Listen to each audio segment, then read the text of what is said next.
요즘엔 오피스텔 얘기 많이 하죠. 아니야, 집값은 계속 뜬다는데 부동산 규제 강화로 인해서 오피스텔 시장이 뜬다, 이런 얘기도 있고, 저금리로 인해서 수익률이 높아진 오피스텔 시장으로 몰린다, 이런 식으로 이야기를 하고 있더라. 오늘은 오피스텔 시장을 한번 보도록 하겠습니다. 아파트 규제에 오피스텔 투자 몰렸다. 아파트 부족, 반사효과 노리는 중대형 오피스텔. 아파트 규제 때문에 오피스텔을 산다, 또는 아파트가 부족하기 때문에 오피스텔을 산다, 이러면서 뭐 미분양까지 동났다. 100대1 오피스텔도 등장하고 있다. 주거용 오피스텔도 전용 84 전성시대, 뭐 이런 이야기 나오고 있죠. 그러면서 공급 부족이 나왔대요. 오피스텔 빌라 열풍은. 공급 부족이 나온 게 아니라 아파트 값이 너무 비싸기 때문에 차라리 저렴한 오피스텔이나 빌라로 내 집 마련하는 거죠. 어차피 아파트 값은 내 연봉보다 더 빠르게 오를 것이고, 그렇다면 오피스텔이나 빌라도 오를 것이니까 지금이라도 하우스 푸어는 되지 않고 여력으로 살 수 있는 오피스텔이나 빌라를 사자, 이런 수요가 대부분이겠죠. 자, 그러면서 뭐 때문이다? 저희 빌라 영상 때 많이 이야기했지만 빌라는 아파트의 대체제가 아니라 빌라는 아파트 전세의 대체제다. 오피스텔도 마찬가지다. 전세가 심할렀으니까 차라리 집을 사는데 어차피 나는 결혼 안 할 거고 혼자 살 거야, 차 안 끌고 다닐 거야. 차 안 끌고 다니면은 빌라나 오피스텔이 아파트에 그렇게 밀리진 않죠. 커뮤니티 시설도 있고 하지만 다른 것보다 주차 공간 영향이 가장 크죠. 거주하는 데에 있어서는 뭐 요즘 아파트도 개판으로 짓는데 시세 차익이나 이런 거는 아파트가 확실히 더 좋은데 그건 어차피 평생 못 산다고 생각을 하니까, 그래서 오를 것이라고 생각하고 아파트 여력이 안 되는 사람들을 오피스텔로 내 집 마련해라 라고 끌고 오고 있는 거죠. 오른다 하면서 하는데 뭐 전세가 떨어지는 데도 있고, 매매가는 뭐 크게 많이 오르진 않죠. 거의 뭐 유지되고 있는 상황이고, 신축 대형 평수에 대해서 오른다고 하고 있는데 오피스텔은 신축 몇 년은 올라요. 근데 신축 몇 년에 올랐는데 그 몇 년 오르고 나서 떨어질 때 누가 사주냐, 중요한 건 황금성이죠. 뭐 이렇게 오르고 있다, 뭐 나오는데 뭐 봅시다. 자, 4년치 한꺼번에 폭등했대요. 전세금이 6천만원 뛰면서 매물도 사라졌고 4년치 한꺼번에 올리고 있다 하는데 뭐 엄청 올랐나요? 하도 프레임 잡아가지고 거의 막판에 올랐죠. 뻥치지마. 7월부터 오르는데요? 임대차 입법 7월 31일 날 나왔죠. 그래서 7월부터 올랐구나. 한꺼번에 2천만원 정도, 평균이 2천만원이나 뛰네. 아파트는 워낙 많아서 잘 티가 안 나지만 오피스텔 전세는 그렇게 많지 않은데 임대차법 때문에 오른 거 맞잖아 라고 하면서 자료 갖다 대고 기사 내고 있죠. 근데 저것이 구라라는 거다. 임대차법 때문에 오른 것이 아니라 표본이 바뀌었기 때문이죠.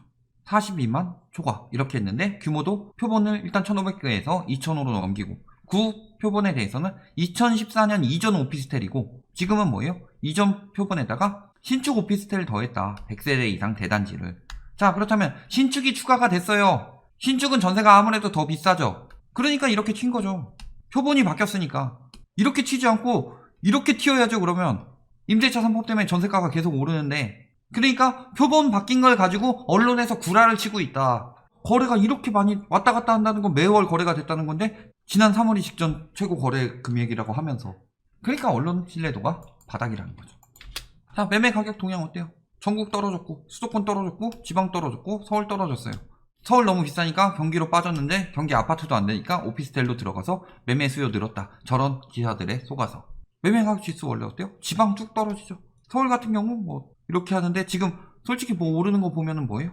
집값 올랐으니까 왔다 갔다 하는데 실질적으로 매매 가격 지수 봤을 때 막 그렇게 크게 막 뛰고 있진 않죠. 왜? 오피스텔 같은 경우는 그렇게 오를 수가 없으니까.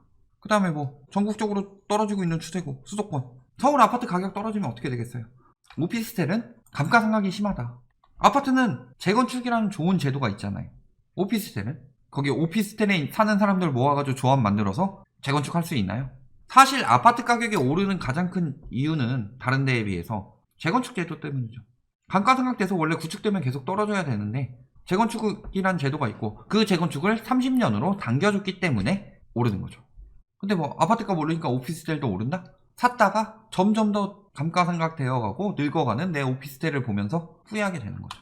전세 가격은 지금 계속 오른다고 하니까 어차피 돌려받는 돈이니까 저렴한 오피스텔 들어가서 살다가 나중에 환급 받아서 나오면 되겠다 라고 생각하고 들어가는 것인데, 오피스텔 같은 경우는 주거용 아닌데 주거용인 것처럼 해놓은 곳도 많고, 따라서 전세보증보험이 안 되는 곳도 많고, 그 다음 오피스텔 같은 경우는 여러 채 사가지고 그 사업자 자체가 전세보증보험이 막힌 사업자도 많아서 잘 보고 들어가야 되죠. 전세는 주의하라는 거예요. 가지 말라는 게 아니라. 자, 그러면서 매매 가격 지수 변동률 추이 분석해놓은 거 보면 뭐예요? 아파트 들었다 놨다 하고 있죠. 거의 뭐 끝물이라서 이렇게 다시 오른다고 해도 위험하다고 이야기를 했는데, 근데 오피스텔은 그런 상황에서도 평온하죠. 오피스텔은 시세 차익은 물 건너갔다. 그러니까 오피스텔 갭투기 하라는 인간들은 미친 인간들이다. 갭투기는 왜 하는 거예요? 시세 차익 말고는 돈 벌 게 없죠. 이자도 나가, 세금도 나가. 그런데 더 비싸게 팔아서 그걸 가지고 시세 차익을 보기 위해서 갭투기를 하는 건데, 오피스텔은 이야기했듯이 재건축도 안 되고 감가상각이 심한데 그걸 또 믿고 사는 사람들은 항상 당하는 거다. 자, 거래량 어때요? 지금 막 엄청나게 다시 몰린다 하고 있는데 몰리고 있어요 지금. 와, 몰린다. 아파트 떨어질 때 같이 떨어지고 있어요 거의. 근데 아파트 규제가 심하니까 오피스텔로 몰린다. 개소리 하지 말라는 거죠.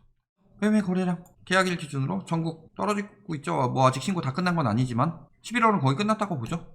조금 올랐다가 다시 떨어지고 있는 상황이다. 뭐 전세 거래량이야 말할 것도 없이 떨어질 수밖에 없죠. 왜냐? 매매하는 사람들이 실수요로 많이 샀을 가능성이 높고, 거기다가 임대차법 시행으로 인해서 재계약도 늘어났기 때문이죠.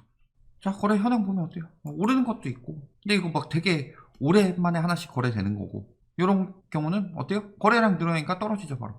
호가는 유지되고 있죠. 저런 말로 인해서 오피스텔 사라. 오피스텔 역시 가격 떨어지게 되면은 분양할 때 안 좋으니까. 황금역인데도 떨어진 데 있고, 떨어졌다 다시 오르는 데도 있고, 왔다 갔다 하고 있다. 큰 차이 없죠. 사실 뭐 많아 보이지만 아파트에 비하면은 요 2천만원 사이에서 왔다 갔다 하는 거죠. 여기도 한 요 5천만원 사이에서 왔다 갔다 하고 있는 거고, 5천만원 올랐다 다시 떨어지고 있는 거고. 임대 수익률이 떨어지고 있다. 임대 수익률이 떨어지는 건 무슨 소리예요?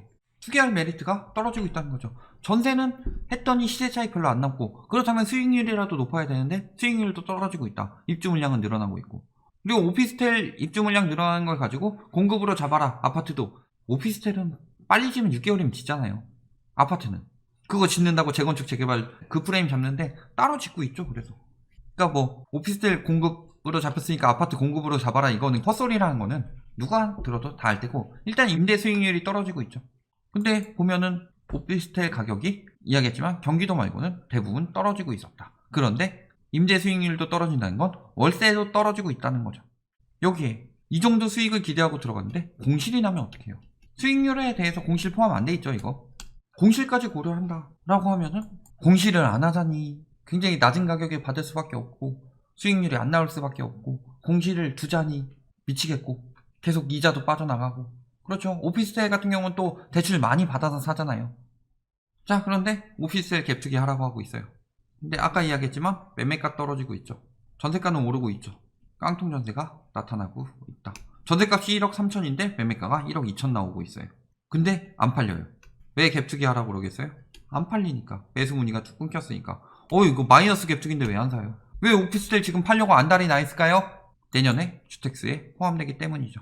양도세 중과는 물론 종부세 중과 그리고 취득세 중과 모두 해당된다. 주거용 오피스텔의 경우. 그러면은 업무용 오피스텔로 하면 되지 않아요? 오피스를 가죠 차라리. 오피스텔 같은 경우는 요즘은 거의 주거용으로 많이 살죠. 주거용으로 하자니 불법으로 해가지고 전입신고하지 말아주세요 해놓고서 업무용으로 하다 걸리면은 그것도 문제인 거고. 거기다가 한 채 살 때도 오피스텔은 왜 황금성이 떨어지냐? 한 채만 사도 취득세가 4.6%인데 여기다가 오피스텔 한 채 사놨다가 아파트 추가로 사게 되면은 거꾸로 사게 되면 어때요? 1% 4.6%인데 이렇게 사게 되면 4.6% 8% 이렇게 돼버린다. 내 집 마련하기도 힘들다는 거죠. 그럼에도 불구하고 주거용 오피스텔 공급 활기래요. 자, 지금 누구 노리는 거예요? 실수요들. 그래서 전용 면적 이 정도로 나오죠. 원룸 아니라는 거죠. 이 정도 되면은 거의 뭐 아파트죠. 5984 이 정도면 아파트잖아요. 그래서 아파트 정도의 크기로 공급을 하기 때문에 실수요들이 비싼 아파트 사지 말고 저렴한 오피스텔 사라, 이런 식으로 유도하고 있는 거죠. 그래야지 분양이 잘 되니까. 하지만 이번 달에 8월 분양률 보면은 미분양률이 이만큼씩 나고 있다 라는 거는 인기가 없다는 거예요. 그러니까 저렇게 같이 계속 하락하고 미분양 계속 나고 있으니까 이악 물고 오피스텔로 유도하고 있는 것일 뿐이더라. 결론, 지금 오피스텔도 거품이 끼고 있는 거죠. 아파트 이야기하면서 감가상각돼야 되는데 가격이 오르는 것들이 나오고 있다. 특히 평형대가 큰 것일수록. 그러면 어떻게 해야 돼요? 사지 마라.